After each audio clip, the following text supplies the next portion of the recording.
राधे राधे सभी को।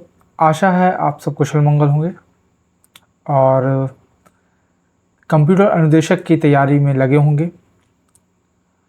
आज का हमारा ये सेशन कंप्यूटर अनुदेशक के पार्ट नंबर 2 यानी कि पेपर नंबर 2 यानी कि कंप्यूटर के पेपर के रिगार्डिंग ये लेक्चर नंबर 3 रहने वाला है। इससे पहले 2 लेक्चर हुए हैं कंप्यूटर के, जिसमें मैंने PYQs सॉल्व करवाए हैं, साथ साथ आपको ये इन्फॉर्मेशन भी दी है कि क्या क्या जो क्वेश्चंस हैं उससे रिलेटेड इन्फॉर्मेशन है वो और पूछी जा सकती हैं। आज भी सेम वही चीज़ अपनाएंगे, PYQ सॉल्व करेंगे एंड साथ साथ मैं आपको एडिशनल इन्फॉर्मेशन भी देते चलूँगा, जिससे आपका रिवीजन और बेहतर होता जाएगा। आगे बढ़ेंगे तो हमारा जो थीम है, may everyone be happy, may everyone be free from illness, सर्वे भवन्तु सुखिना, सर्वे सन्तु निरामया, ये हमारी थीम है। आपको पता है, इसके बारे में ज़्यादा बात नहीं करेंगे, बस ये चीज़ आपको दिमाग में रखनी है। चलते हैं आज के पहले क्वेश्चन की तरफ, जो कि रहने वाला है ये। आप देख सकते हैं बेसिक कंप्यूटर अनुदेशक का ये पेपर है।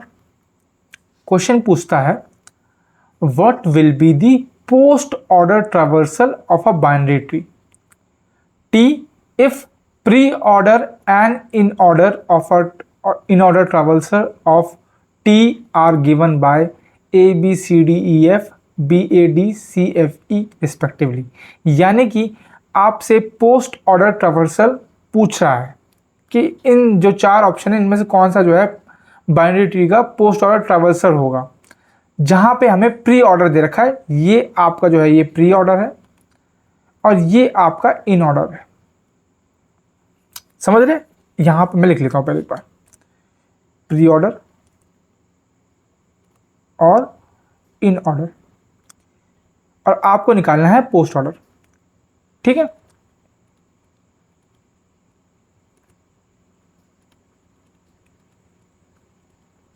अब आपको पता होना चाहिए कि पोस्ट ऑर्डर, प्री ऑर्डर और इन ऑर्डर कैसे फॉर्मुलेट किया जाता है, कैसे बनते हैं, ये चीज आपको पता होनी चाहिए। जो प्री ऑर्डर है उसमें रूट पहले आती है, फिर लेफ्ट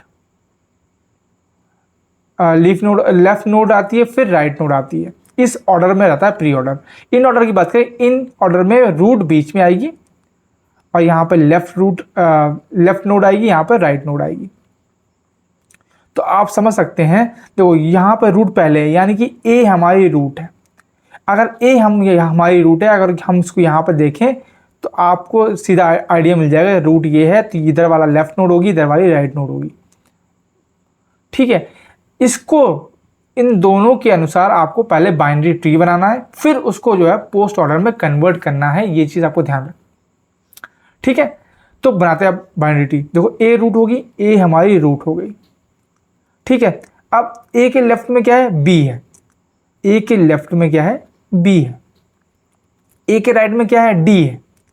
लेकिन डी को आप जब यहां देखोगे तो डी जो है वो सी के राइट में है ना, यानी कि सी हमारी जो है वो रूट एक्ट करेगी, क्या बोलते हैं, पेरेंट एक्ट करेगी यहां पे। और आप देखो क्या बोलते हैं, सी के लेफ्ट में डी है ना, लेफ्ट में डी है तो लेफ्ट में डी हो जाएगा यहां पे।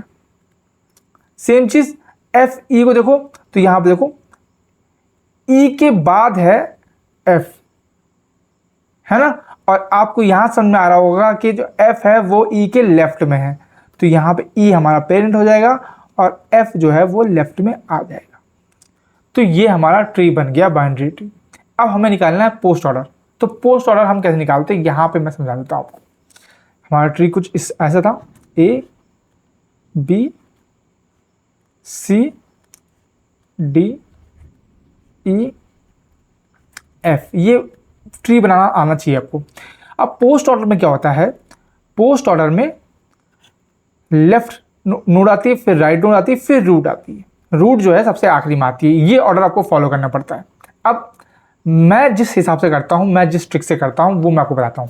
मैं क्या करता हूं, मैं हर एक चीज़ पे यहाँ पे लिख लेता हूँ। जैसे यहाँ पे वो जो पोस्ट ऑर्डर निकालना था मैंने फॉर्मूला लिख लिया, लेफ्ट राइट और रूट, लेफ्ट राइट और रूट, लेफ्ट राइट और रूट, और लेफ्ट राइट और रूट, लेफ्ट राइट रूट और लेफ्ट राइट रूट। ठीक है, अब हम ए से शुरू करेंगे। ए में पहले क्या है, लेफ्ट, तो पहले हम लेफ्ट जाएंगे, लेफ्ट गए। अब इसके लेफ्ट में कुछ है, कुछ नहीं है, इसके राइट में कुछ है, नहीं है, तो हम रूट को लिख लेंगे, रूट को हमने लिख लिया बी। अब वापस ऊपर गए तो अब क्या है, राइट, हम राइट जाएंगे, राइट गए हम यहाँ पे। ठीक है, राइट में क्या लिखा है, लेफ्ट पहले जाएंगे, तो पहले लेफ्ट गए।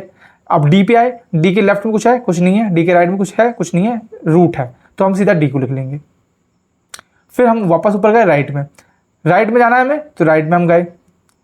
फिर डी के क्या है, पहले लेफ्ट में, ई के क्या है, लेफ्ट में जाना, तो लेफ्ट में आ गए। फिर यहाँ इसका लेफ्ट नहीं है, राइट नहीं है, रूट है, तो रूट लिख लेंगे हम, एफ हो गया। अब वापस ऊपर गए, अब राइट पे आए, राइट पे इसके राइट पे कुछ नहीं है, राइट पे कुछ है, कुछ नहीं है यहाँ पे, तो राइट कैंसिल हो गया, तो रूट लिख लेंगे हम, ई लिख लिया हमने। फिर ऊपर आए, रूट कैंसिल हो गया, ऊपर आए, लेफ्ट राइट कवर हो गया, रूट बचा तो रूट लिख लिया, यहाँ पर रूट लिख लिया।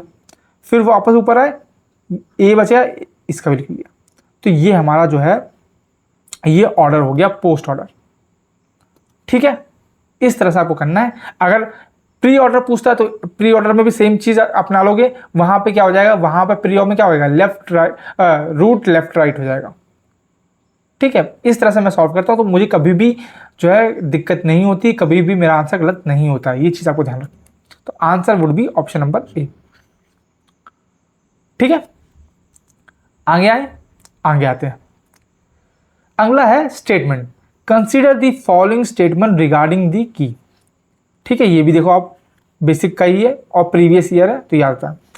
अ सुपर की is an attribute or combination of attribute that uniquely identify records in relational database management table।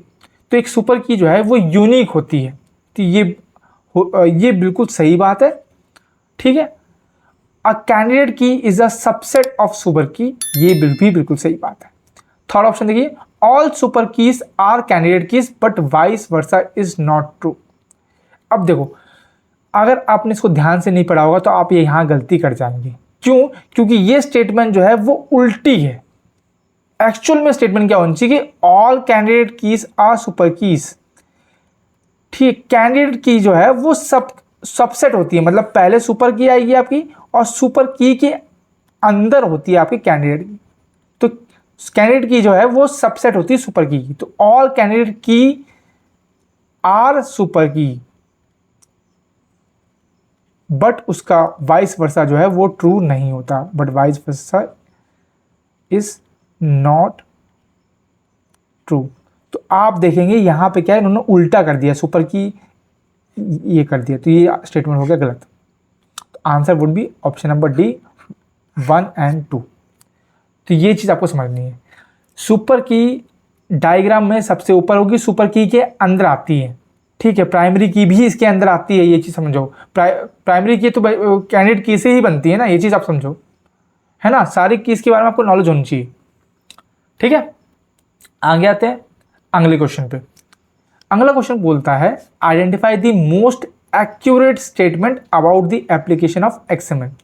XML के बारे में आपको एक्यूरेट स्टेटमेंट देनी है। पहले तो एक्सएमएल है क्या, तो एक्सएमएल का फुल फॉर्म पता होना चाहिए। इसका फुल फॉर्म है extensible markup language, extensible markup language. अभी करती क्या है उस वो मैं समझाने से पहले मैं जो है आपको ये स्टेटमेंट पहले पढ़ देता हूँ, उससे आपको और बेहतर समझ आएगा। XML must be used, must लिखा है यहाँ पे, must be used to produce XML and HTML output. तो एक्सएमएल जो है वो एक्सएमएल और एचटीएमएल आउटपुट प्रोड्यूस करने में हेल्प करती है, या एक तरह से ये समझ लो। जबकि ये स्टेटमेंट भी उल्टा है, ये स्टेटमेंट है गलत। जो एक्सएमएल का आउटपुट होता है, ठीक है, वो एक्सएमएल और एचटीएमएल इन दोनों के इनपुट के तौर पे काम करता है। समझ लो, इसका आउटपुट जो है इसके लिए इनपुट के तौर पे एक्ट करता है। तो ये स्टेटमेंट आपका गलत हो गया। एक्सएमएल कैन नॉट स्पेसिफाई और contain presentation information, can not, तो ये भी है गलत हो गया, क्योंकि एक्सएमएल का मेन काम क्या है, मेन का एक्सएमएल एक मार्कअप लैंग्वेज है, उसका मेन काम यही है कि स्पेसिफाई और प्रेजेंटेशन इंफॉर्मेशन को स्टोर करना। और कैसे स्टोर करती है, तो आपने यूजिंग XSLFO, ये क्या है इसके बारे में आपको पता होना चाहिए और ये आप मुझे कमेंट सेक्शन में बताएंगे, ठीक है। फिर आगे की क्लास में आपको बताऊंगा, ठीक है। XML is use to describe hierarchy organized information, ये स्टेटमेंट इसका बिल्कुल सही है, लेकिन लास्ट स्टेटमेंट भी पढ़ लेते हैं, शायद उसमें कुछ हो। XML perform the conversion of information between different E business application. XML जो है कन्वर्जन को परफॉर्म करती है, तो ये बिल्कुल गलत बात है। XML का काम कन्वर्जन का है ही नहीं। XML का काम क्या है? XML का काम है स्टोर करना, ट्रांसमिट करना एंड रिकंस्ट्रक्ट करना आर्बिट्रेरी डेटा को। ये एक मार्कअप लैंग्वेज है, ये समझो आप, जैसे मेक ओवर समझ लो आप, है ना, मेकअप करते हैं, वही सेम चीज समझ लो, ये डेटा का मेकअप करती है। तो option number C would be the correct answer. तो इस तरह से अगर आपको XML के बारे में पता होगी चीजें, तभी आप एलिमिनेट कर पाओगे, ठीक है। ये बहुत जरूरी है, क्योंकि स्टेटमेंट वाले क्वेश्चन अक्सर हम लोग गलती कर जाते हैं। आगे आते हैं, फोर्थ क्वेश्चन है, which of the following statement contains an error, किस स्टेटमेंट में एरर है? Select star from emp where employee ID equals to 10,003। तो देखो ये एम्प यहाँ पर टेबल नेम है और एम्प ID जो है यहाँ पे कॉलम नेम है। तो आप देख सकते हैं कि ये जो सिंटैक्स है ये बिल्कुल सही है। हमें एरर ढूंढना है। सेलेक्ट, इससे क्या है, स्टार का मतलब क्या है? स्टार का मतलब ये है कि पूरा डेटा आ जाएगा आपके पास, जितनी भी रोज हैं, जितनी भी कॉलम्स है, पूरा डेटा आ जाएगा। सेलेक्ट एम्प्लॉय ID, यानी कि यहाँ पर सिर्फ और सिर्फ जो है एम्प्लॉय ID वाली कॉलम आएगी, from table where employee ID is 1006, और सिर्फ वही डेटा आएगा जहाँ पे एम्प्लॉय ID जो है वो 1006 है, उसी का डेटा आएगा, ठीक है।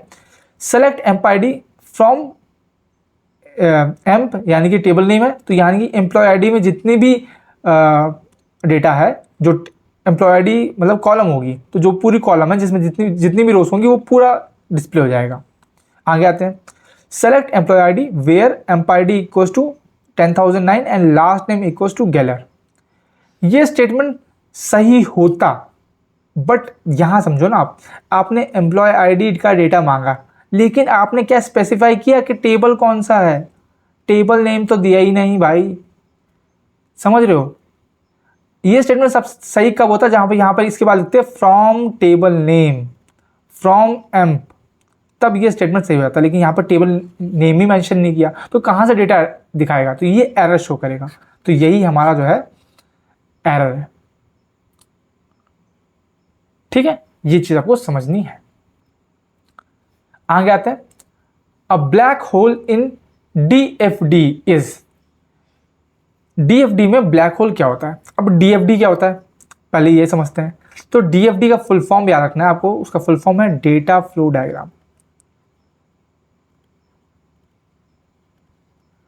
ठीक है।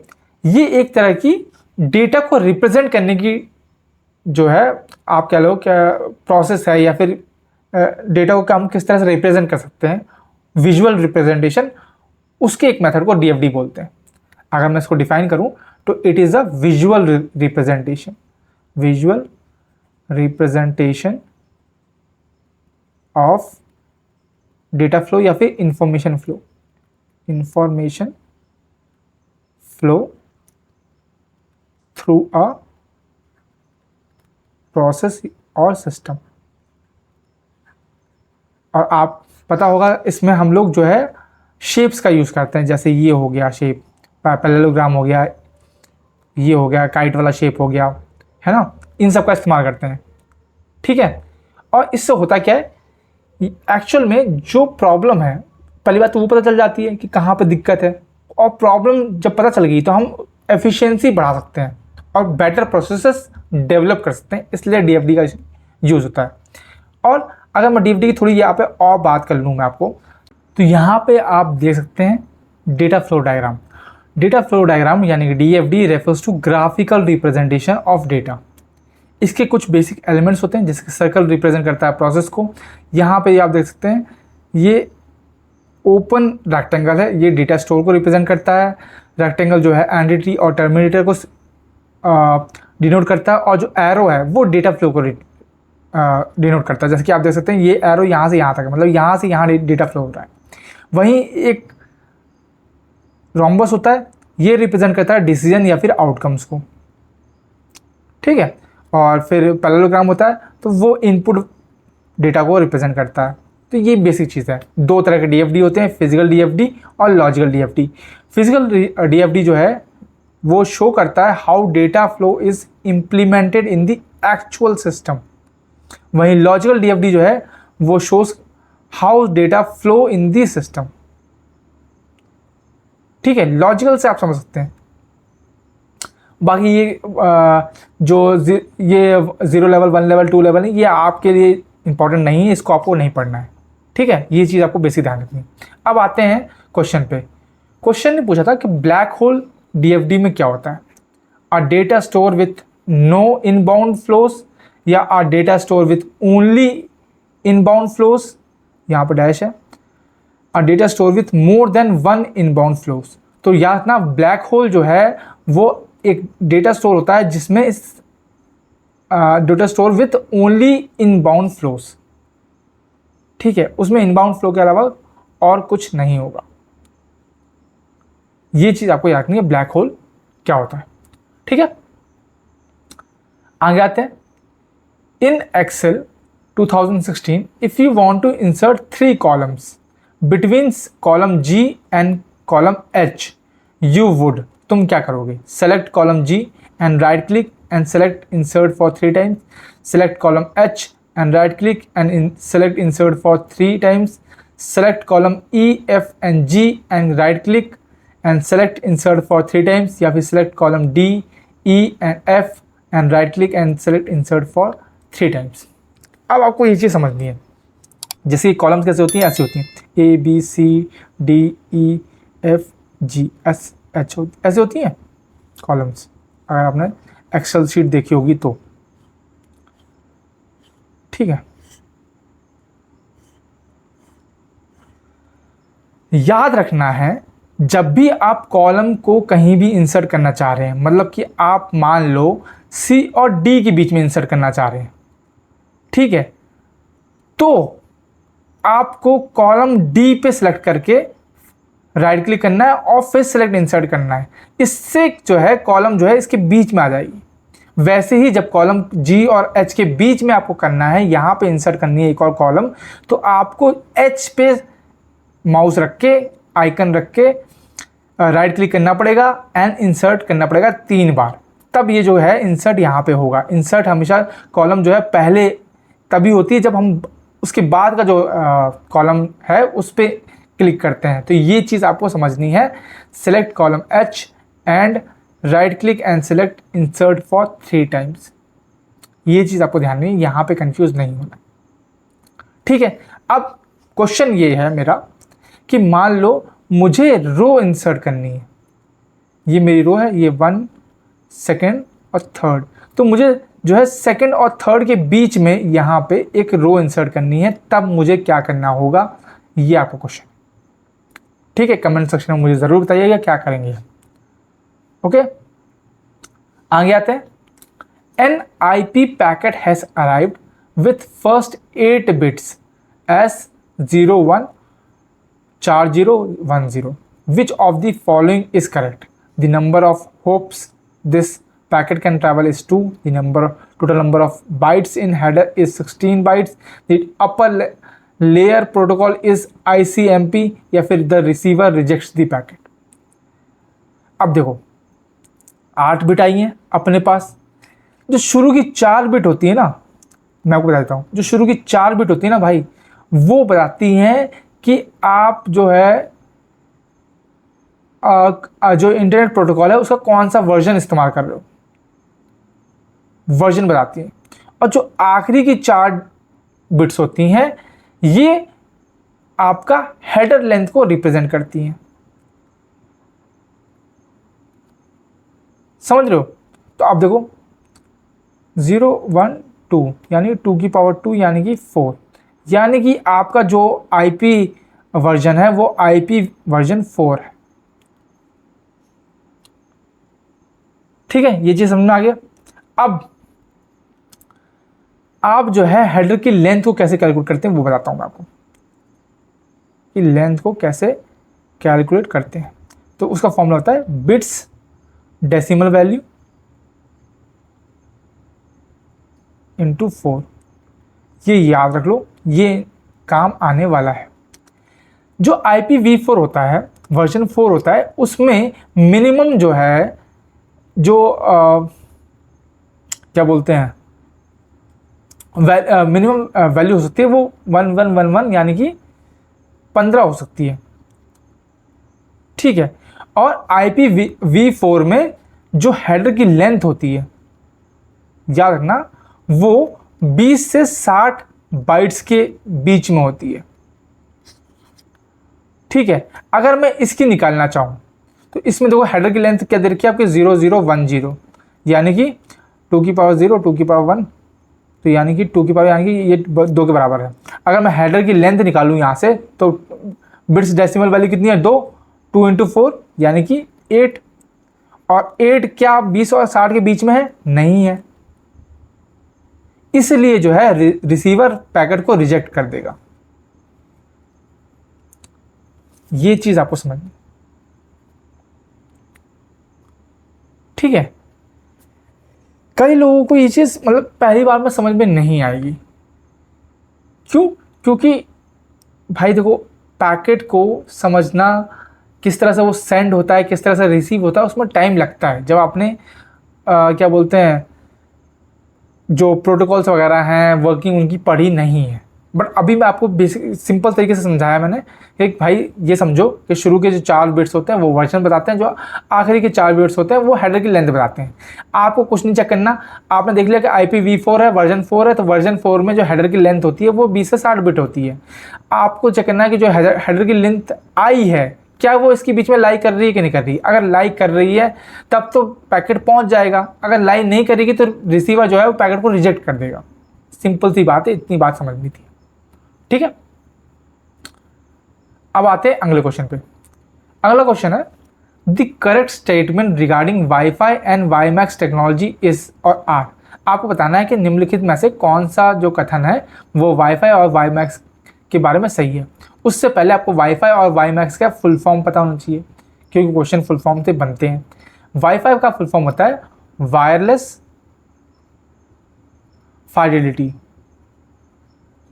या फिडिलिटी, जैसे आप प्रोनाउंस कर लो। वाईमैक्स का फुल फॉर्म होता है वायरलेस इंटरऑपरेबिलिटी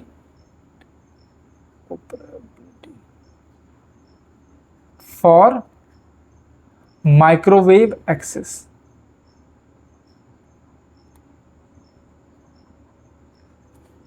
ये चीज आपको पता होनी चाहिए, ठीक है। जो वाईफाई होता है वो आपका रेडियो वेव्स पे काम करता है, और वहीं जो ये है वाईमैक्स, आप यहाँ पे नाम में समझा रहा है माइक्रोवेव, यानी कि ये स्पेक्ट्रम का यूज करता है। ये चीज आपको समझनी है। अच्छा, पहले स्टेटमेंट में भी ये लिखा है, देखो, WiFi uses radio waves to create wireless connection, WiMAX uses spectrum to deliver connection. तो पहला स्टेटमेंट तो सही हो गया। WiFi is defined under IEEE 802.11x standard. तो ये बिल्कुल सही बात है। वाईफाई का जो स्टैंडर्ड है वो आपको याद रखना है, ये 11x लास्ट में याद रखना है। वहीं वाईमैक्स का जो है वो आपका 16y है, तो ये बात भी बिल्कुल सही है, ठीक है। WiMAX cover comparatively larger area than WiFi, ये कथन भी बिल्कुल सही है। क्यों? क्योंकि वाईमैक्स जो है, जो वाईफाई है, उसका रेंज कितना होता है, उसका रेंज अगर मैं आपको नॉर्मल बताऊं तो मान लो कि 100 meter maximum, 100 meter maximum range इसकी हो सकती है। वहीं जो वाईमैक्स होती है उसकी रेंज अगर मैं बात करूं तो मैक्सिमम ये 90 किलोमीटर, 80 से 90 किलोमीटर या 90 किलोमीटर लिख लो आप, यहाँ तक हो सकती है। तो वाईमैक्स समझो मैक्स, इसलिए जो है तीसरा स्टेटमेंट भी सही हो जाएगा। तो answer would be option number D, 1, 2 and 3। और ठीक है, ये चीज़ चलो ये मैं कुछ बातें जो है आपको आगे बताऊंगा, लेकिन ये चीज़ जो स्टैंडर्ड है वाईफाई और वाईमैक्स का स्टैंडर्ड याद कर लेना, ये इंपॉर्टेंट है। ठीक है, इस पे सवाल बनते हैं और बने भी हैं। ओके, आगे आते हैं। फिर से एक्सएमएल से रिलेटेड क्वेश्चन है। ठीक है, एक्सएमएल के बारे में मैंने कुछ चीज़ तो बता दी आपको। अब आपको स्टेटमेंट पढ़ो सिंपल सा। It is use to display data only. Display करने के लिए यूज़ नहीं होता, मैंने बताया। M for markup language, make over करने के लिए। ठीक है, it is use to represent and share structure information, ये चीज़ रखना है।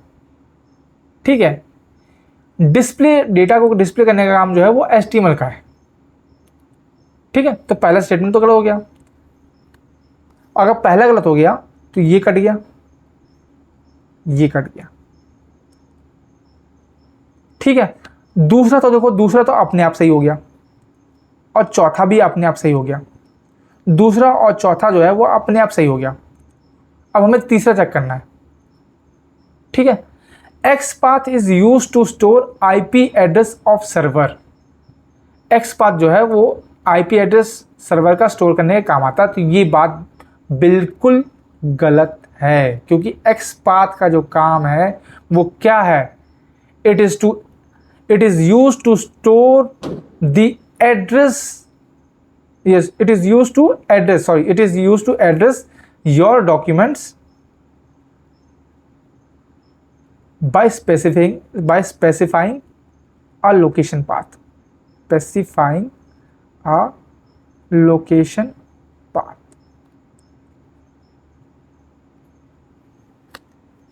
कहने का मतलब क्या है? आपका डॉक्यूमेंट्स कहाँ स्टोर है, उसका जो पाथ है वो आपको प्रोवाइड करता है एक्स पाथ। नाम से समझो, पाथ लिखा हुआ है यहाँ पे। तो ये स्टेटमेंट, थर्ड स्टेटमेंट गलत हो जाएगा, तो answer would be option number D. अब थोड़ी सी चीज़ आप और समझ लो XML और HTML के बारे में, क्योंकि ये अक्सर सवाल पूछते हैं। HTML का फुल फॉर्म है हाइपर टेक्स्ट मार्कअप लैंग्वेज। ये डेटा को शो करने के काम आती है, डिस्प्ले करने के काम आती है। वहीं डेटा को मेक ओवर करने में, डेटा में मतलब कि उसकी खूबसूरती बढ़ाने में या फिर वैसा कुछ करने में, उसके लिए आपका XML काम आता है। XML में, HTML में प्री डिफाइंड टैग्स होते हैं और XML में कोई भी प्री डिफाइंड टैग्स नहीं होते हैं। यहाँ पे यूज़र जो है अपने हिसाब से टैग्स क्रिएट कर सकता है, यूज़र डिफाइंड टैग्स होते हैं। ठीक है, ये कुछ चीज़ें आपको, बेसिक चीज़ें जो है वो पता होनी चाहिए। पहली बात, फुल फॉर्म तो भूलना नहीं है, क्योंकि फुल फॉर्म से सवाल पूछे जाते हैं। ठीक है, सेकंड चीज़, ये प्री डिफाइंड टैग्स होते हैं और वहाँ पे यूज़र डिफाइंड होते हैं। थर्ड चीज़, HTML जो है वहाँ डेटा को डिस्प्ले करती है, वहीं XML जो है वो क्या करती है, वो शेयर करती है, स्टोर करती है, या फिर मेक ओवर करती है, ये समझ लो आप। ठीक है, आगे आते हैं। 10th क्वेश्चन क्या है? Consider the given binary search tree. If root node is deleted then the new root can be. अगर बोला है कि ये बाइनरी सर्च ट्री है, इसमें अगर मैं जो है ये रूट नोड को डिलीट कर दूं तो अगली रूट जो है क्या, कौन सा बनेगा? 43 और 48 बनेगा, 63 या 81 बनेगा, 48 और 59 बनेगा, 30 या 63 बनेगा। तो देखो, कोई भी नोड को डिलीट करने के 3 नियम है, मैं यहाँ पर समझाता हूँ आपको। 3 रूल्स होते हैं। पहला समझो आप, पहला बोलता है अगर किसी नोड का कोई चाइल्ड नहीं है, ना लेफ्ट है ना राइट है, ठीक है, if no child then simply आप उसको डिलीट कर सकते हो,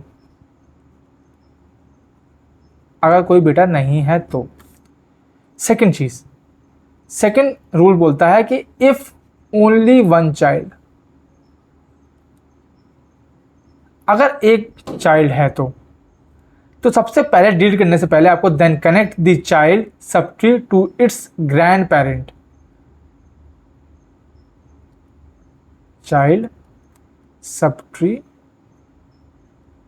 टू इट्स ग्रैंड पेरेंट, फिर आप रीड कर दो। कहने का मतलब क्या है कि अगर देखो, अगर किसी माँ बाप का बेटा है और माँ बाप जो है घर छोड़ के भागना चाहते हैं तो तब भी भाग सकते हैं जब अपने बेटे को जो है अपने दादा दादी, उसके दादा दादी को सौंप देंगे, वैसा केस समझ लो आप। ये मतलब कि समझा रहा हूँ, गलत मत समझना, ये सब समझाने के लिए समझा रहा हूँ, ठीक है। थर्ड केस बनता है कि जब दोनों दो बेटे होते हैं, मतलब लेफ्ट नोड भी होती है राइट नोड भी होती है, इफ बोथ चाइल्ड। यहाँ पर तो एक ही चाइल्ड की बात की है ना, मान लो कि या तो इसका लेफ्ट है या तो इसका राइट है। यहाँ पर बात करें अगर उसके दोनों चाइल्ड हैं तो ये तीसरा सिनेरियो है। तब क्या होता है, तब आपको रिप्लेस करना होता है with it's in order successor या फिर predecessor. Replace with it's in order successor या फिर प्रीडेसर। अब इसका मतलब क्या है यहां पर मैं समझाता हूं।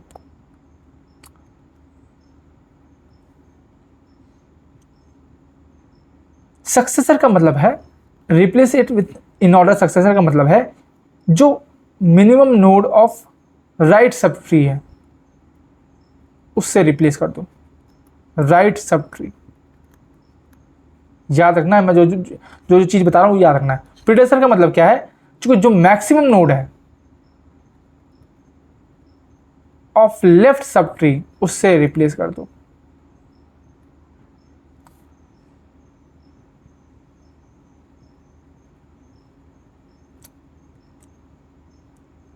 ठीक है, तो अब यहां पे आओ, इसको हमें डिलीट करना है। अब आपको देख सकते हैं इसके दोनों बेटे हैं, लेफ्ट भी है राइट भी है। अब क्या बोला है कि या तो मतलब थर्ड कंडीशन बन रही है, तो सक्सेसर में क्या बोलता है, या तो minimum of right sub tree. Right subtree ये इसका मिनिमम क्या है, मिनिमम इसका क्या है 59, या तो 59 को रिप्लेस करना पड़ेगा, मतलब 50 की जगह 59 आ सकता है, या फिर लेफ्ट सब ट्री में maximum node, left sub tree में मैक्सिमम क्या है 48, या तो 48 आ सकती है। तब इन दोनों में से कोई एक रिप्लेस करेगा तब जाके ये जो है डिलीट हो सकता है। तो यानी कि option number C would be the correct answer. यही चीज बस आपको ये पता क्या याद रखना है, आपको ये टर्म्स याद रखनी है। Minimum node of right subtree और maximum node of left subtree, ये दो चीज याद रखनी है, इसमें कंफ्यूजन ना। लेफ्ट है तो मैक्सिमम नोड चाहिए और राइट है तो मिनिमम नोड चाहिए। या तो आप इसको इस तरह समझ लो, एक और सबसे आसान तरीके से समझाऊं, 50 से जस्ट पहले कौन सी नोड आएगी, जस्ट पहले 50 से सबसे जस्ट पहले छोटी कौन सी है 48 है, और 50 के जस्ट बाद नोड कौन सी है 59 है। सिंपल, ऐसे समझ लो आप, इससे आपको और आसानी आ जाएगी। ठीक है, लेकिन ये तीनों केस समझने बहुत जरूरी है क्योंकि क्वेश्चन जो है वो तीनों केस में से कुछ भी पूछ सकता है। ओके, आगे आता है अगला क्वेश्चन है, what would be the prefix notation for the given equation. ये हमें इक्वेशन दे रखी है, आप यहां पे देखें, इसका हमें प्रीफिक्स नोटेशन निकालना है। अब देखो, प्रीफिक्स नोटेशन का भी रूल आपको पता होना चाहिए। जब हम प्रीफिक्स नोटेशन की बात करते हैं तो पहले ऑपरेटर आएगा, फिर ऑपरेंड 1 आएगा और फिर ऑपरेंड 2 आएगा। अभी होते क्या है, अगर उससे पहले मैंने यहां पे शायद रूल लगा रखे हैं, अच्छा हाँ लगा रखे हैं। देखो, इनफिक्स में क्या है, पहले ऑपरेंड 1 आता है, फिर ऑपरेटर आता है और फिर ऑपरेंड 2 आता है। प्रीफिक्स में क्या है, ऑपरेटर पहले आएगा, फिर ऑपरेंड 1, फिर ऑपरेंड 2। पोस्ट फिक्स में ऑपरेंड 1 पहले आएगा, ऑपरेंड 2 पहले आएगा, ऑपरेटर लास्ट में आएगा। ठीक है, अभी होता क्या है, जैसे मान लो a प्लस बी है, तो जो ये होता है इसको हम बोलते हैं ऑपरेटर। जो साइन होते हैं उसको हम बोलते हैं ऑपरेटर, और जो वेरिएबल्स होते हैं उनको हम बोलते हैं ऑपरेंड। ये ऑपरेंड 1 हो जाएगा आपका, और ये ऑपरेंड 2 हो जाएगा, ऐसे समझ लो आप। ठीक है, समझ में आ गया। अब हम सॉल्व करते हैं आराम से इसको। पहले मैं यहाँ पे लिख लेता हूँ, फिर मैं आपको समझाता हूँ, फिर सॉल्व करते हैं। ये स्टार है, डी ई माइनस एफ, ये। ठीक है, अलग अलग कलर से समझाऊंगा ताकि आपको और अच्छे से समझ आए। अब देखो, ये ब्रैकेट है, ब्रैकेट में सबसे, ब्रैकेट के बाद यहाँ प्लस है, डिवाइड है, ये ब्रैकेट है, इनटू है, ब्रैकेट है, ये एक्सपोनेंट वाला साइन है, माइनस है। अब इस ब्रैकेट में किसकी प्रायोरिटी हाई है? तो आप बोलोगे कि छोटे वाले ब्रैकेट की इसकी और इसकी प्रायोरिटी सबसे पहले है, तो पहले ये सॉल्व होंगे। हमें प्रीफिक्स निकालना है, पहले ऑपरेटर आएगा, फिर ऑपरेंड 1, फिर ऑपरेंड 2। तो ऑपरेटर क्या है हमारे पास? ये पहले आएगा, फिर ऑपरेंड 1 आएगा, फिर ऑपरेंड 2 आएगा, BC। सेम यहाँ पे पहले ऑपरेटर आएगा, फिर ऑपरेंड 1 आएगा, फिर ये आएगा। ठीक है, ये ब्रैकेट सॉल्व हो गया, ये ब्रैकेट सॉल्व हो गया, बाकी सबको वैसे का वैसे लिख दो। ठीक है, ये सॉल्व हो गया, ये सॉल्व हो गया। अब आपके पास बचा प्लस, मल्टीप्लाई और माइनस। प्लस, मल्टीप्लाई और माइनस में किसकी प्रायोरिटी हाई होती है? आप बोलेंगे मल्टीप्लाई की। अब मल्टीप्लाई के लिए ये ऑपरेंड 1 है, ऑपरेटर 1 है, सॉरी ऑपरेंड 1 है, ये ऑपरेंड 2 है। तो पहले क्या आएगा? पहले आपका साइन आएगा, ऑपरेटर आएगा, फिर ये आएगा और फिर ये आएगा। समझ में आ गया? समझ में आ गया? अब क्या बचा आपके पास? प्लस माइनस बचा। प्लस माइनस में प्रायोरिटी किसकी होती है? प्लस की होती है। ठीक है, ये ऑपरेटर हो गया आपका, ये पूरा जो है ये ऑपरेंड 2 हो गया, ऑपरेंड 2, और ये आपका जो है ऑपरेंड 1 हो गया। पहले क्या आता है? ऑपरेटर आता है, प्लस, फिर क्या आता है? ऑपरेंड 1 आता है, फिर क्या आता है आपका? ऑपरेंड 2 आता है। ठीक है, अब सिर्फ माइनस बचा तो उस माइनस को सॉल्व कर लेंगे। तो उसके लिए ये आपका पूरा जो है ऑपरेंड 1 हो जाएगा, ये आपका ऑपरेटर हो गया, और ये आपका जो है ऑपरेंड 2 हो गया। ठीक है, पहले क्या आता है? पहले ऑपरेटर आता है, फिर ऑपरेंड 1 आता है, ऑपरेंड 1 पूरा लिखो, और फिर क्या आएगा? ऑपरेंड 2 आएगा। ये आपका आंसर हो जाएगा प्रीफिक्स नोटेशन के केस में। तो कौन सा है देखेंगे आप? ये है ऑप्शन नंबर आपका सी। दिख रहा है? तो इस तरह से आपको सॉल्व करना था। अगर प्रीफिक्स ऐसे दे रखा है, अगर पोस्टफिक्स होता है तो सेम चीज़ है। ये आपको नियम, इसकी चाहे तो स्क्रीनशॉट ले लो, ये नियम आपको नहीं भूलने। सेम चीज़ अभी हमने बाइनरी ट्री पढ़ा था ना, बाइनरी ट्री में इन ऑर्डर, प्री ऑर्डर और पोस्ट ऑर्डर पढ़ा था, सेम चीज़ थी, है ना। ये मतलब कि वहाँ पे ये ऑपरेटर है, इसको रूट मान लो, है ना। ऑपरेंड 1 को लेफ्ट मान लो, ऑपरेंड 2 को राइट मान लो, सेम नियम है, कुछ फर्क नहीं है। ठीक है, तो बस ये चीज़ आपको ध्यान रखनी है और इस तरह से सॉल्व करना है। आगे आते हैं। Consider the following stack implemented using stack. What would be the maximum value of top? Top की मैक्सिमम वैल्यू, टॉप कहाँ है? ये टॉप है, इसकी मैक्सिमम वैल्यू निकालनी है। ठीक है, अब बहुत से लोगों का जो है प्रोग्रामिंग देखे है सर चकरा जाएगा। ठीक है, जबकि जो है इतना ये सिंपल है। अब देखो यहाँ पे, देखो स्टैक है ना। स्टैक का साइज जो है वो 11 दे रखा है, मतलब एक स्टैक है, उसका साइज जो है वो 11 है। 1 2 3 4 5 6 ऐसे करते करते करते 11 है। ठीक है, आई होप ये चीज़ समझ में आ गई होगी। ठीक है, स्ट्रक्ट स्टैक। ठीक है, एक हमने फंक्शन तैयार किया, इंट एरे साइज, ये मतलब ये यहाँ पे 11 जाएगा। ठीक है, हमने इंट टॉप इक्वल्स टू -1। अब देखो क्वेश्चन जो है वो यहीं से डिफाइन हो रहा है। टॉप को हमने क्या लिया है, -1 लिया है। टॉप जब पूरा स्टैक खाली है तो टॉप कितना है, -1 है। जब हमने स्टैक में एक एलिमेंट को डाला तो टॉप कितना हो जाएगा, 0 हो जाएगा। ऐसे ही जब हम उसमें 1 2 ऐसे 11 एलिमेंट डालेंगे तो टॉप कितना हो जाएगा, टॉप हो जाएगा भैया 10। समझ रहे हो, मेन खेल जो था वो इसी का था। तो मैक्सिमम कितना टॉप जाएगा, मैक्सिमम टॉप जो है वो 10 तक जाएगा। अगर 12 एलिमेंट डालेंगे तो सिंपल सी बात है वो ओवरफ्लो कर जाएगा, क्योंकि 11 ही साइज है। मतलब कि ये समझ लो, ये गिलास है आपका, ये साइज है, यहाँ तक इतना ही, इतना पानी है, इतना पानी डालोगे, उसके बाद पानी डालते रहोगे तो पानी फैलेगा ही ना, उसको हम बोलते हैं ओवरफ्लो।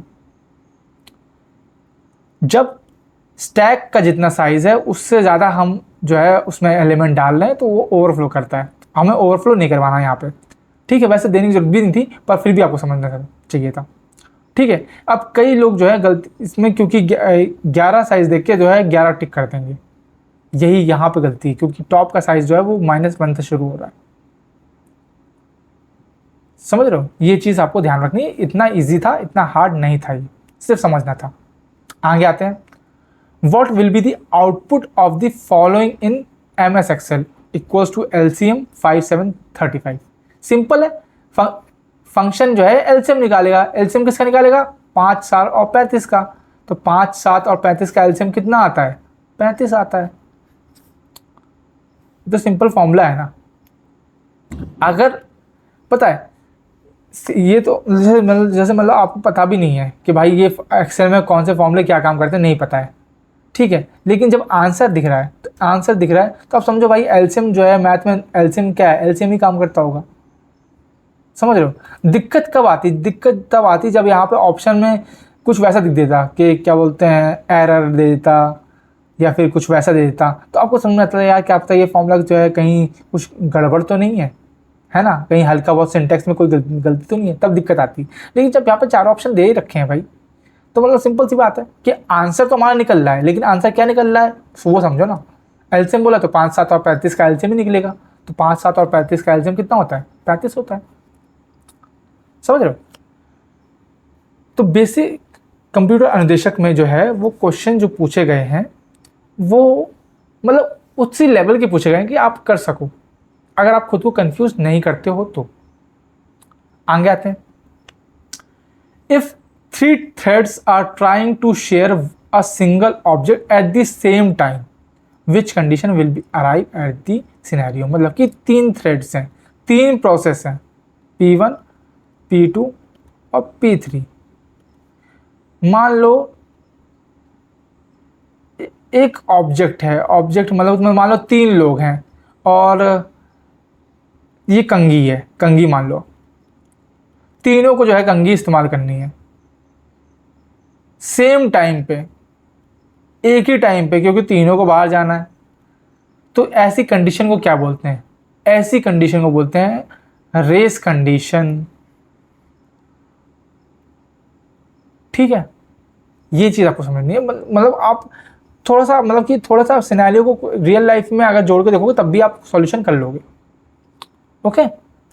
और ये थ्रेड्स क्या होते हैं, कैसे काम करते हैं, इसके बारे में हम थोड़ा सा डेप्थ में जाएंगे। जब मैं उसके रिगार्डिंग क्वेश्चन लेके आऊँगा तो मैं आपको अच्छे से समझा दूंगा कि क्या होता है। आगे आते हैं। A relation in which every non की attribute is fully functionally dependent on the primary key and which has no transitive dependency is in 5 normal form, 3 normal form, 4 normal form या फिर BCNF। उससे पहले आपको नॉर्मल फॉर्म सारी पता होनी चाहिए। देखो फर्स्ट नॉर्मल फॉर्म में क्या होता है, फर्स्ट नॉर्मल फॉर्म में एक मतलब सिंपल समझो वो सिंगल वैल्यू एट्रीब्यूट होता है। मतलब कि हर एक एट्रीब्यूट मतलब कॉलम, हर एक एट्रीब्यूट का जो है वो यूनिक नेम होना चाहिए। अगर ऐसा है तो हम बोलेंगे कि जो है वो फर्स्ट नॉर्मल फॉर्म है। सेकंड नॉर्मल फॉर्म का कंडीशन क्या होती है कि सेकंड नॉर्मल फॉर्म बोलता है कि पहले तुम्हें फर्स्ट नॉर्मल फॉर्म में तो होना ही पड़ेगा। सेकंड चीज़ क्या है, फर्स्ट जो जो नॉन प्राइमरी की होती हैं, है ना, उनको जो जो नॉन प्राइमरी की एट्रीब्यूट होते हैं उनको फुल्ली फंक्शनली डिपेंडेंट होना पड़ेगा प्राइमरी की पे। ये बोलती है आपकी सेकंड नॉर्मल फॉर्म। अगर मैं आपको दिखाऊं तो यहाँ पे मैंने ये प्रॉपर डायग्राम लगा रखा है। ये फर्स्ट नॉर्मल फॉर्म है। ये बोलता है कि पहली चीज़ कंडीशन क्या है, नो रिपीटिंग ग्रुप्स, क्योंकि हर एक जो है यूनिक होगी। अगर ये कंडीशन सेटिस्फाई है तो the relation is in first normal form. Second normal form बोलती है कि पहले की बात तो वो फर्स्ट नॉर्मल फॉर्म में तो होना ही चाहिए। सेकंड चीज़ क्या है, उसकी पार्शियल डिपेंडेंसी जो है सारी खत्म होनी चाहिए। No remove partial dependency. आप ये कीवर्ड याद रखेंगे ना तब भी आप कर ले जाएंगे, ठीक है। जहाँ पे पार्शियल डिपेंडेंसी की बात हो वहाँ समझ जाओ कि क्या है, रिलेशन जो है वो सेकंड एनएफ है। जहाँ ट्रांजिटिव डिपेंडेंसी की बात हो वहाँ समझ जाओ जो रिलेशन है वो थर्ड नॉर्मल फॉर्म में। और जहां जो हर एक फंक्शनल डिपेंडेंसी है, मतलब कि जैसे मतलब फॉर एक्स रिलेशन वाई है, ठीक है, तो एक्स जो है वो सुपर की होना चाहिए। जहां पे ऐसा सिनेरियो बन रहा है तो वो समझ जाओ वो BCNF फॉर्म में, ठीक है। फोर्थ नॉर्मल फॉर्म क्या बोलती है, वो ये बोलती है, पहली बात तो मतलब एक चीज़ समझनी है। देखो जैसे अगर टू नॉर्मल फॉर्म है तो उसमें पहली कंडीशन तो यही होगी कि वो ऊपर वाला टेस्ट पास होना चाहिए, मतलब फर्स्ट नॉर्मल फॉर्म जो है पास होना चाहिए। थर्ड नॉर्मल फॉर्म का मतलब क्या है, वो सेकंड नॉर्मल फॉर्म पास होना चाहिए, ठीक है। वैसे BCNF का क्या है कि उसको थर्ड नॉर्मल फॉर्म तो होना ही चाहिए, तब उसके बाद आगे चेक होगा। वैसे फोर्थ नॉर्मल फॉर्म को क्या है कि पहले वो BCNF तो होना ही चाहिए, ठीक है। उसके अलावा मल्टी वैल्यू डिपेंडेंसी उसमें नहीं होनी चाहिए। और फिफ्थ नॉर्मल फॉर्म बोलता है कि वो फोर्थ में तो होना ही चाहिए, उसमें जो है नॉन ट्राइबल जॉइंट डिपेंडेंसी नहीं होनी चाहिए। तो ये कीवर्ड आप याद कर लो। क्या याद कर लो, फर्स्ट में रिपीटिंग ग्रुप्स नहीं होनी चाहिए, ये मैं आपको बता रहा हूँ। ये क्योंकि देखो ये चीज़ को समझने के लिए आपको एग्जाम्पल समझना पड़ेगा, उसकी थ्योरी समझनी पड़ेगी, ठीक है। अब वो अभी पॉसिबल नहीं है क्योंकि हम जो है सिर्फ और सिर्फ रिवीजन कर रहे हैं। और मैं ये मान के चलूँगा कि आपने ये पाँचों की पाँचों फॉर्म जो है, नॉर्मल फॉर्म जो है वो पढ़ रखी होंगी। तो मैं आपको सिर्फ कीवर्ड बताऊंगा कि जिससे आप देख लोगे कि क्या होगा। फर्स्ट नॉर्मल फॉर्म में रिपीटिंग ग्रुप्स नहीं होनी चाहिए। सेकंड नॉर्मल फॉर्म में जो है आपकी पार्शियल डिपेंडेंसी नहीं होनी चाहिए। ये कीवर्ड याद रखना, डिपेंडेंसी नहीं होनी चाहिए। थर्ड में क्या है, थर्ड में है आपकी ट्रांजिटिव डिपेंडेंसी नहीं होनी चाहिए, ठीक है। BCNF में क्या है, BCNF में आपकी जो है एक्स रिलेशन वाई है तो उसमें जो है एक्स जो है वो सुपर की होनी चाहिए, ठीक है। यानी कहने का मतलब क्या, हर एक डिटर्मिनेंट जो है वो कैंडिडेट की होना चाहिए। फोर्थ नॉर्मल फॉर्म का मतलब क्या है कि मल्टी वैल्यूड डिपेंडेंसी नहीं होनी चाहिए।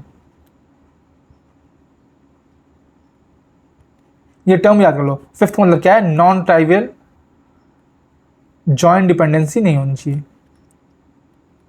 ये शब्द आप याद रख लो, इस बस इन्हीं से क्वेश्चन बनता है। अगर आप पीछे देखोगे तो यहाँ पे नॉन ट्रांजिटिव डिपेंडेंसी की बात की है। ट्रांजिटिव डिपेंडेंसी किस में आती है, थर्ड में आती है।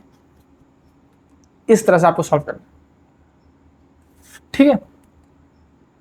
ये आप टेबल देख लो, इसकी स्क्रीनशॉट ले लो, तो आप अगर एग्जांपल से समझोगे तो आपको भी समझ में आ जाएगा, कोई दिक्कत नहीं। आगे आते हैं। If sorry LB and UB are lower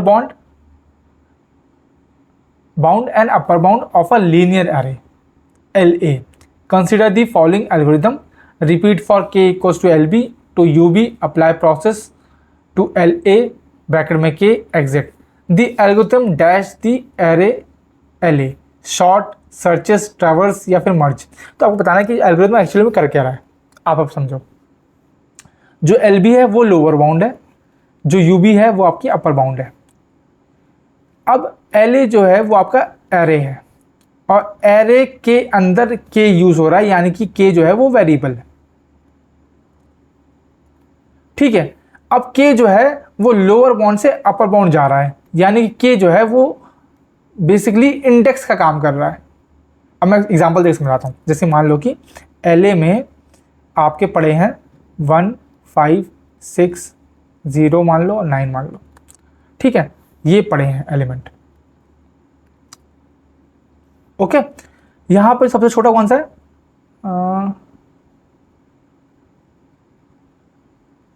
इसको कुछ और मान लो यार,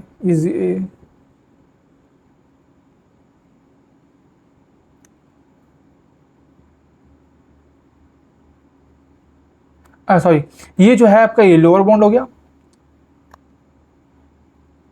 और ये जो हो गया आपका अपर बाउंड हो गया। ठीक है, पहली बात तो ये क्लियर होगी। उसके बाद आप प्रोसेस कर रहे हैं LA में के इंडेक्स को, यानी कि मतलब अगर इसकी इंडेक्सिंग करूंगा तो 0 1 2 3 4 होगी। ठीक है, तो LA का मतलब क्या है? LA मान लो पहले 0 है, तो यानी कि आप पहले एलिमेंट पे गए जो कि 1 है। फिर आप LA 1 पे गए, यानी कि किस पे गए? 5वें पे गए, मतलब ये इंडेक्स है। LA सेकेंड इंडेक्स पे गए तो वो 6 है। LA थर्ड इंडेक्स पे गए तो वहाँ पे 0 है। LA 4 इंडेक्स पे गए तो वहाँ पे 9 है। तो आप बेसिकली क्या कर रहे हैं? आप ट्रैवर्स कर रहे हैं। समझ रहे हो? तो ये बेसिकली आप एल्गोरिथम जो है ये सिर्फ और सिर्फ समझना था कि एक्चुअली में ये कर क्या रहा है। जहां आपने ये चीज़ देखी प्रोसेस टू LA के, यानी कि जो है आप LA के हर एक एलिमेंट को जो है क्या बोलते हैं, देखना चाह रहे हैं या फिर उस पर जाना चाह रहे हैं। और यहाँ पे के जो है वो इंडेक्स के तौर पे काम कर रहा है, क्योंकि lower bound to upper bound लिखा हुआ है यहाँ पे। समझ रहे हो ये चीज़? तो इस तरह से आपको करना था। आगे आते हैं, match the following DDL DML TCL binary operation, log table, commit, natural difference और रिवोक। अच्छा, DML और TCL ये मैंने आपको करवाया था, अगर आपको याद हो तो, है ना। पिछले वीडियोस में मैंने बताया था कि SQL की जो है कुछ स्टेट्स में होती हैं, जैसे कि DML होती है। DML का फुल फॉर्म है डेटा मैनिपुलेशन लैंग्वेज, जहाँ पे आप डेटा में चेंजेस जिसके थ्रू कर सकते हैं, ऐसी स्टेटमेंट को हम बोलते हैं DML, यानी डेटा मैनिपुलेशन लैंग्वेज। DDL का मतलब क्या है? D for data definition language, जहाँ पे आप जो है स्ट्रक्चर, टेबल के स्ट्रक्चर में चेंजेस ला रहे हैं, या फिर मतलब कि जैसे मान लो कि रोज बढ़ा रहे हैं, कॉलम बढ़ा रहे हैं, तो उसको हम बोलते हैं DDL। ऐसी स्टेटमेंट जो कि डेटा टेबल के स्ट्रक्चर में चेंजेस लाती है उनको हम बोलते हैं DDL। उसका एग्जांपल है क्रिएट, ऑल्टर, ड्रॉप। और DML का एग्जांपल है सेलेक्ट, इंसर्ट, अपडेट, डिलीट। ये जो है ये डेटा में चेंज लाती हैं, डेटा को मैनिपुलेट करती है, याद रखना। ठीक है, इससे स्ट्रक्चर में कोई चेंज नहीं होता, जितनी रोज हैं जितनी कॉलम्स उतनी रहेंगी। यहाँ पे जो है स्ट्रक्चर में चेंज हो रहा है। DCL जो है डेटा कंट्रोल लैंग्वेज, समझ रहे हो? ये बताएंगी कि कौन कौन जो है आपके डेटा को एक्सेस कर सकता है, कौन कौन जो है मॉडिफाई कर सकता है, जैसे ग्रांट और रिवोक। TCL का मतलब है ट्रांजैक्शन कंट्रोल लैंग्वेज। अगर आप कोई ट्रांजैक्शन कर रहे हैं तो वो कौन कौन कंट्रोल कर सकता है, कहाँ उसको रोकना है, कहाँ क्या करना है, वो जो है ट्रांजैक्शन कंट्रोल लैंग्वेज के अंदर आता है, जहाँ पे आता है begin, train, commit, train, roll back. ठीक है, ये इसके एग्जाम्पल बहुत ज़रूरी हैं। ठीक है, क्योंकि इसके एग्जाम्पल को ही MCQ बना के जो है पूछते हैं। मतलब कि 4 ऑप्शन दे देगा, बोलेगा बताओ इसमें से DDL कौन सी है, बताओ उसमें से DML कौन सी है। ये क्वेश्चन पूछे गए हैं, इसलिए मैंने आपको पहले बताया था, तो पहले वो क्वेश्चन आया था तभी मैंने वो चीज़ बताई थी। अब आप ये चीज़ दिमाग में रख लो। अब आते हैं वापस, तो DDL कौन सी है?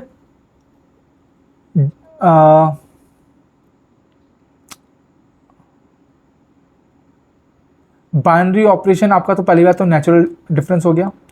ठीक है, और कमिट जो है वो आपकी ट्रांजैक्शन कंट्रोल है। ठीक है, DML जो है आपकी लॉक टेबल, आप टेबल को लॉक कर रहे हैं, और DDL जो है वो रिवोक है एक तरह से। तो ऑप्शन वुड बी डी, ए का 4, बी का 1, सी का 2 और डी का 3। ठीक है, ये चीज़ आपको ध्यान रखनी है। अब आगे आते हैं।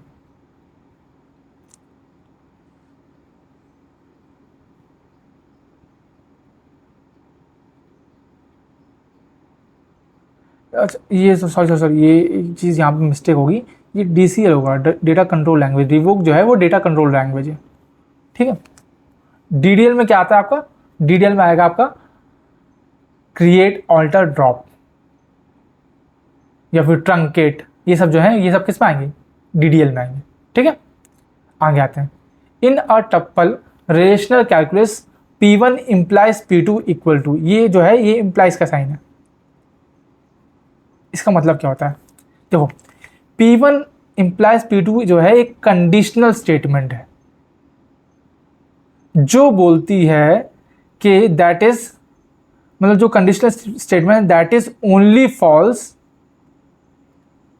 तभी फॉल्स हो सकती है जब when P1 is true and P2 is false.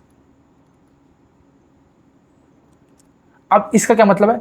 इसका मतलब क्या है? मान लो कि जब व्हेन, इसका मतलब क्या है? व्हेन P1 इज ट्रू तो P2 को ट्रू होना ही पड़ेगा, मस्ट बी ट्रू। लेकिन अगर P1 फॉल्स रहता है तो P2 जो है वो ट्रू भी हो सकता है और फॉल्स भी हो सकता है। अब इसको हम रिप्रेजेंट कैसे करते हैं? जैसे मान लो कि मैं टेबल के थ्रू समझाता हूँ। ट्रूथ टेबल, P1 P2 है और P1 implies P2। ठीक है, ये T T F F।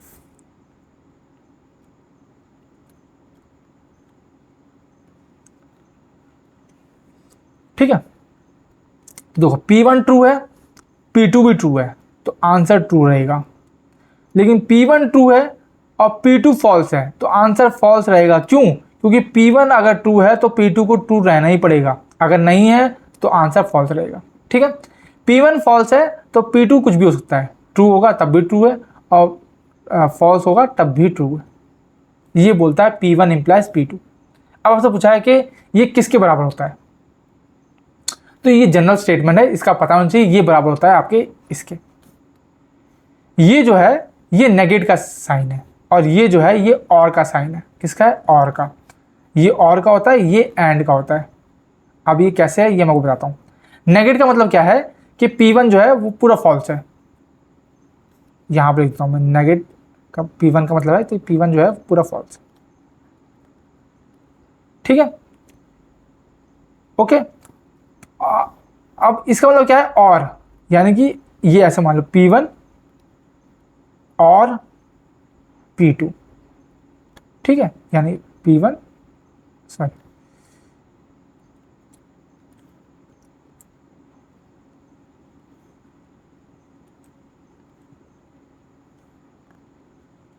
ठीक है, P1, ये और का साइन है P2। अब देखो क्या होगा। ठीक है, नेगेटिव P1 है जब फॉल्स है और P2 ट्रू है, इन दोनों में और लगाएंगे ना, इन दोनों में और लगाएंगे तभी आएगा, है ना।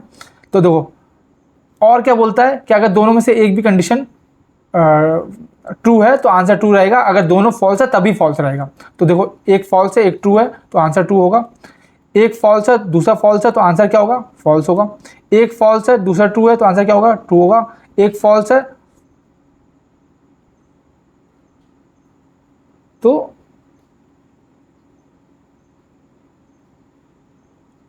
एक, मैंने कुछ हो गया, ये कुछ मिसिंग कर दिया क्या मैंने?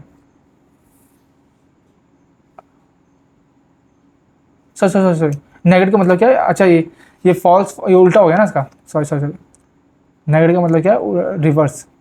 मैंने यहाँ पे थोड़ी सी गलती कर दी। नेगेटिव का मतलब है रिवर्स। ठीक है, ये फॉल्स था ना तो यहाँ पर ये ट्रू होगा, ये ट्रू का फॉल्स हो जाएगा और फॉल्स का ट्रू हो जाएगा। तो ट्रू ट्रू क्या है वो ट्रू रहेगा, और ट्रू और फॉल्स क्या है वो भी ट्रू रहेगा। तो आप देख सकते हैं दोनों बराबर है कि नहीं, इसलिए ये ऑप्शन सही हो जाएगा। ठीक है, सिली मिस्टेक हो सकती है भाई, मुझसे भी आती है, ऐसा कुछ नहीं है कि मैं एकदम परफेक्ट हूँ। ठीक है, बस चीज़ आपको ध्यान रखनी है। ठीक है, ये जनरल स्टेटमेंट है, ये पता होनी चाहिए। ये आपको पता है ये किससे रिलेटेड है? आपने अगर पढ़ा होगा टोटोलॉजी पढ़ा होगा, है ना, कॉन्ट्राडिक्शन पढ़ा होगा, ये वहाँ पे काम आता है। ठीक है, ये चीज़ आपको पता होनी चाहिए। लॉजिक जो है, बुलियन अलजेब्रा, लॉजिक अलजेब्रा जो है वो इम्पॉर्टेंट है, उससे क्वेश्चन बनते हैं, एक दो क्वेश्चन तो बनते ही बनते हैं।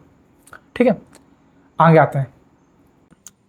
A RAM chip has capacity of 1024 words of 8 bits each, 1K into 8. The number of 2 into 4 decoder with enable line needed to construct a 16K into 16 RAM from 1K into 8 RAM कितने लगेंगे, ये आपसे पूछा गया है। मतलब 2 into 4 decoder कितने लगेंगे 16K into 16 RAM को डेवलप करने के लिए। ठीक है, अब यहाँ समझो, आप यहाँ समझो कितना कंस्ट्रक्ट करना है, इतना कंस्ट्रक्ट करना, और है हमारे पास कितना है, हमारे पास इतना। अच्छा, उससे पहले आपको ये रीड करना आना चाहिए। जो ये होती है, ये होती है हमारी एड्रेस लाइंस, और ये होता है हमारा डेटा लाइन। ठीक है, 1K यानी कि 1024 यानी कि 2 की पावर क्या बोलते हैं 10, यानी कि हमारे पास 10 एड्रेस लाइन है और 8 डेटा लाइंस है। ठीक है, ये चीज़ समझो। अब आपसे बोला गया है कि क्या बोलते हैं, एक RAM capacity 16K into 16 RAM जो है डेवलप करनी है। आपको बता रहा है कितने डिकोडर्स लगेंगे, 2 into 4 वाले, यानी कि 2 into 4 यानी कि जो पहला वाला होता है वो इनपुट होता है और डिकोडर का, और जो दूसरा वाला होता है वो आउटपुट को रिप्रेजेंट करता है।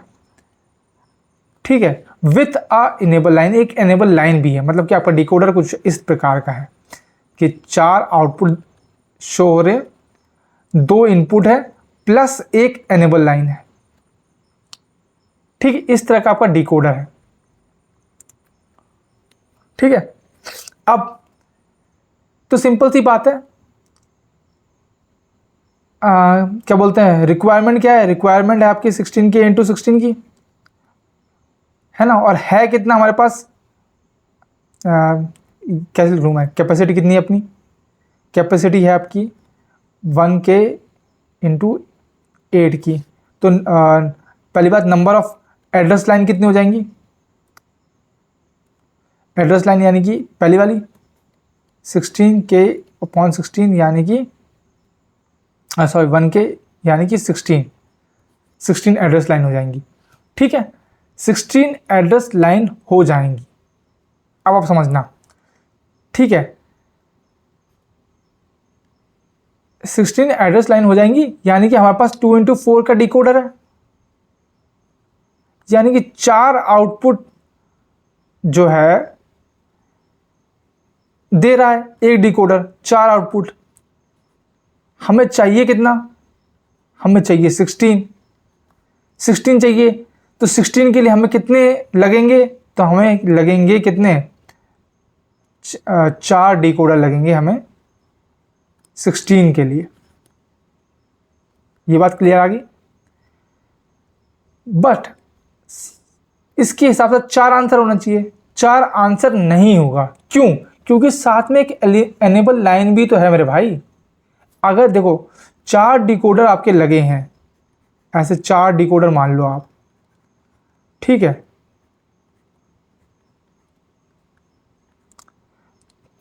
चार डिकोडर में ये 4 एनेबल लाइन भी तो हैं भाई। इन एनेबल लाइन को स्विच करने के लिए, ठीक है, कि कौन से टाइम पे ये डिकोडर काम करेगा, कौन से पे ये करेगा, कौन से पे ये करेगा, कौन से पे ये, इसके लिए भी तो एक डिकोडर लगेगा जो इन चारों को चलाएगा। समझ रहे हो? उसमें 2 इनपुट होंगी, एक एनेबल लाइन होगी। तो कहने का मतलब क्या है कि इनर लेवल पे 4 डिकोडर लगेंगे, आउटर लेवल पे एक डिकोडर और लगेगा। तो टोटल हमारे पास कितने डिकोडर हो जाएंगे, टोटल हमारे पास 5 डिकोडर हो जाएंगे। आई होप ये चीज़ आपको समझ में आई होगी। कहने का मतलब क्या, थोड़ा सा मैं और अच्छे से समझाता हूँ, यहाँ पर आपको समझाता हूँ। हमें 16 एड्रेस लाइन की जरूरत थी, 16 एड्रेस लाइन, 2 3 4 5 6 10 11 12, मैं लिख देता हूँ यहाँ पे 1 2 3 4 5 6 7 8 10 11 11 12 13 14 15 16। ठीक है, ये चीज़ आप समझना। ठीक है, डायग्राम के थ्रू भी आप सॉल्व कर सकते थे, इसमें इतना कोई दिक्कत वाली बात नहीं थी। अब एक डिकोडर में 4 आउटपुट होते हैं, 1 2 3 4। ठीक है, 4 आउटपुट और 2 इनपुट होते हैं, एक एनेबल लाइन दे रखी है। ठीक है, तो आपको समझ जाओ आपको कितने डिकोडर लगेंगे, डिकोडर आपके 4 लगेंगे। ठीक है, इनके लिए और इनके लिए।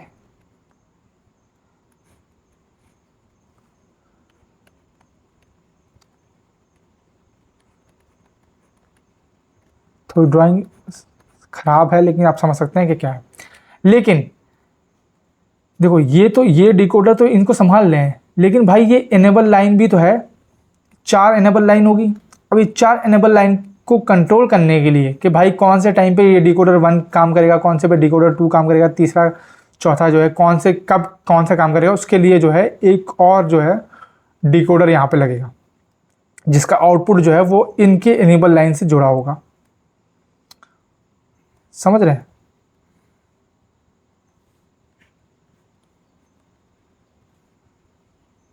ये 5वां जो ये बताएगा कि भाई, मतलब जो इनपुट्स से बताएगा कि भाई ये वाला आपको इस्तेमाल करना है, कि ये वाला इस्तेमाल करना है, ये वाला इस्तेमाल करना है, ये वाला इस्तेमाल करना है। फिर ये वाला होगा तो ये वाला बताएगा कि भाई ये इस्तेमाल करना है, ये इस्तेमाल करना है, ये कौन सी एड्रेस लाइन इस्तेमाल करनी है।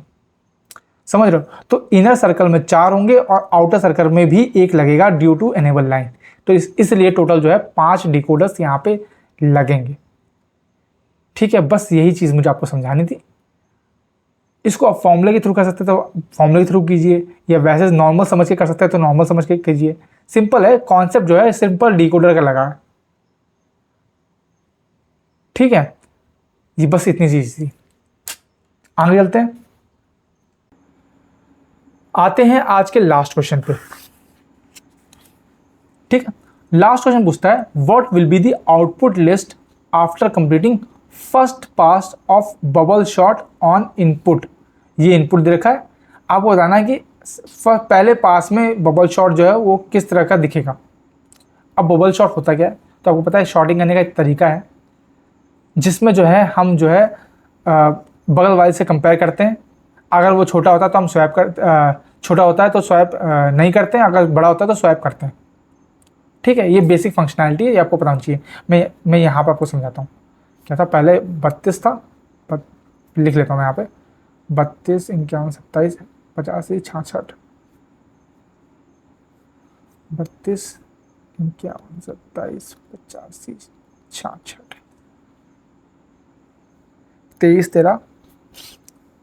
23 13 57।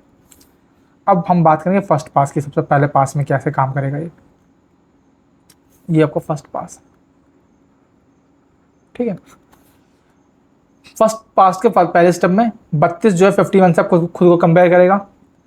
क्या 51 जो है 51 जो है वो 32 से छोटा है या बड़ा है, मतलब 51 जो है 51 जो है 32 से कंपेयर करेगा खुद को।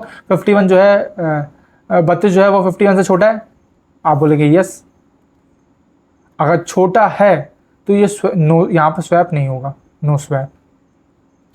ठीक है, तो पहला ऐसे का ऐसे ही आ जाएगा।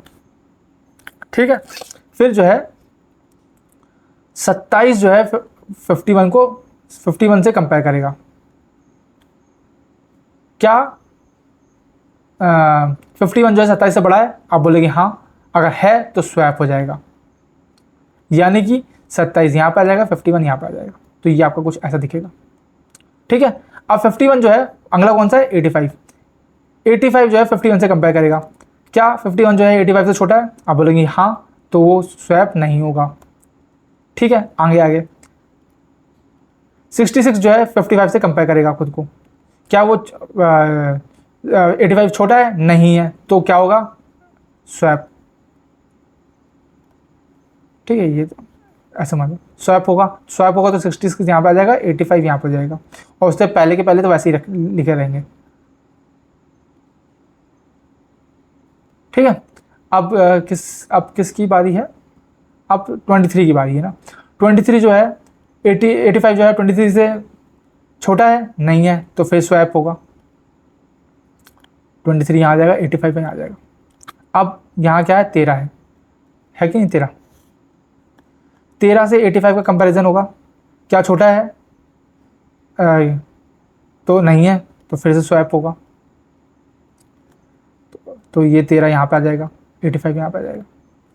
फिर लास्ट में 57 उठाएगा, क्या 57 जो है 85 जो है 57 से छोटा है? नहीं है, फिर स्वैप होगा। तो 57 यहाँ पे आ जाएगा और 85 यहाँ पे आ जाएगा। ठीक है, बाकी सब सेम रहेंगे ही रहेंगे। ठीक है, ये आप अपने आप लिख लेना, समझ जाना। तो आखिरी में क्या बचा? आखिरी में बचा आपका यहाँ पर लास्ट में 85 आया, उससे पहले 57 आया, 57 से पहले 13 आया, 13 से पहले 23 आया, 23 से पहले 66 आया, 66 से पहले 51 आया, फिर 27 आया, फिर 32 आया। ये पहले पास में जो है ये आउटपुट देगा, ये फर्स्ट पास में। ठीक है, उसके बाद दोबारा सेकंड पास काम करेगा, सेकंड पास फिर इसके ऊपर सेम तरह से काम करेगा। तो पहले हमें चाहिए था फर्स्ट पास का, तो फर्स्ट पास में क्या? 32, 27, 51, 32, 27, 51, यानी कि ऑप्शन नंबर ए आपका सारे करेक्ट आंसर हो जाएगा। ठीक है, अगर यहाँ पर सेकंड पास पूछता तो हम सेकंड पास निकालते। अब आपका होमवर्क क्या है? आपका होमवर्क ये है कि आप मुझे बताएंगे कि ये जो बबल शॉट है, बबल शॉट इस पर काम कर रहा है, तो कितने टोटल पास लगेंगे इसको जो है पूरा शॉट करने में, कितने टोटल पास लगेंगे, ये आपको मुझे बताना है कमेंट सेक्शन में। ठीक है, अगर आप ये बता पाएंगे तो मैं समझूंगा कि भाई आपकी तैयारी जो है एकदम वेल एंड गुड चल रही है। ठीक है, तो यहाँ पे जो है हमारा आज का सेशन समाप्त होता है। आशा है ये सेशन जो है आपका फ्रूटफुल लगा होगा, कुछ आपको थोड़ा बहुत समझ में आया होगा, कुछ आपने सीखा होगा, है ना। और कुछ चीज़ें अगर मैंने कोई टॉपिक जो है आपको नहीं अच्छे से समझ में आया, कोई क्वेश्चन जो है आपको नहीं समझ में आया होगा, तो आप मुझे कमेंट सेक्शन में लिख के बता सकते हैं। उसको मैं कोशिश करूँगा थोड़ी सी और अच्छे से सिंपल लैंग्वेज में समझाने की। ठीक है, ताकि आपको जो है ईजिली वो चीज़ रिमेंबर याद हो सके, ताकि आप उसको पेपर में भी बेहतर तरीके से कर पाएँ। और उसके लिए ही हमारी ये PYQ सीरीज़ चल रही है। आपके कंप्यूटर अनुदेशक जो एग्ज़ाम है उसको सिंप्लीफाई करने के लिए, उसको बेहतर तरीके से जो है ईज़िली आपको समझाने के लिए, ईज़िली आपको जो है आप ईज़िली सारे क्वेश्चंस जो है वो कर पाएँ, है ना। उसके लिए हमारी ये सीरीज़ चल रही है, जहाँ पे हम जो है सिर्फ और सिर्फ जो है PYQ का ही डिस्कशन कर रहे हैं। PYQ के अलावा जो है मैं कोई भी चीज़ बाहर से नहीं उठा रहा हूँ कि मैं आपको बताऊँ कि भाई ये 50 क्वेश्चन है, ये आ सकते हैं। मैं ऐसे नहीं बता रहा हूँ, मैं सिर्फ वही बता रहा हूँ जो आए हुए हैं और जिनसे आपको पैटर्न समझ में आएगा कि भाई ऐसे क्वेश्चन ही पूछे जाएंगे। ठीक है, तो हमारी ये सीरीज़ है जिसमें हम जनरल स्टडीज़ के क्वेश्चंस लगा रहे हैं, जनरल एबिलिटी के लगा रहे हैं, कंप्यूटर साइंस के तो हम कर ही रहे हैं, और साथ में पेडागॉजी के भी लगा रहे हैं। तो हम पेपर 1 और पेपर 2 दोनों की तैयारी कर रहे हैं बहुत ही बेहतर तरीके से। ठीक है, तो यहीं पे जो है हमारी आज का सेशन समाप्त होता है। मिलते हैं अगले वीडियो में, तब तक के लिए राधे राधे सभी को।